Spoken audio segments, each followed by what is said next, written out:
Hi there everyone, welcome to my channel. So in this video guys, I will teach you on how to create an HTML file in Windows. Before we start, I would like to say thank you so much to all my viewers, silent viewers, and supporters in my channel. Thank you for watching my videos.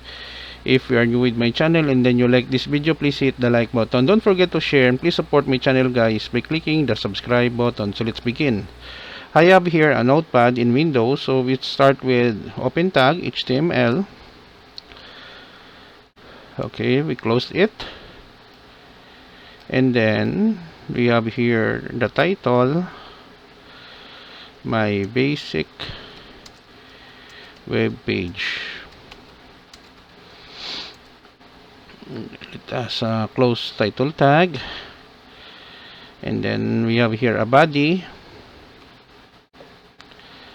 and then we have a header 1, and then we wrote my basic web page, and then we close the header 1,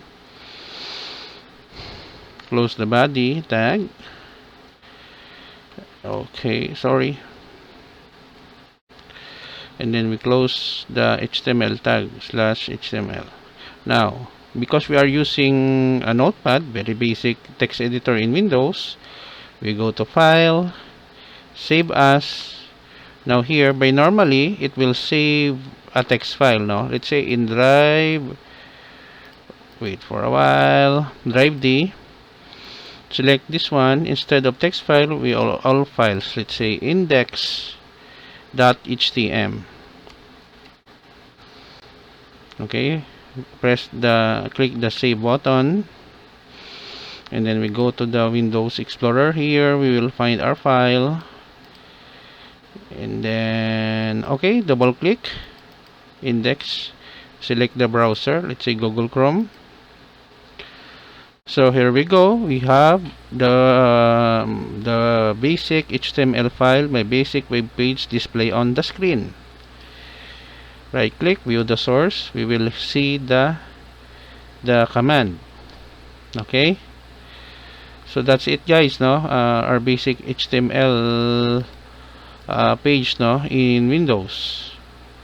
Okay, so thank you so much for listening. I hope that you have learned something new in this video.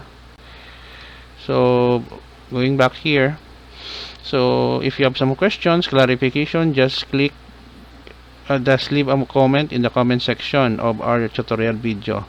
Thank you so much guys for listening and watching my videos. Please like, share, and don't forget to subscribe.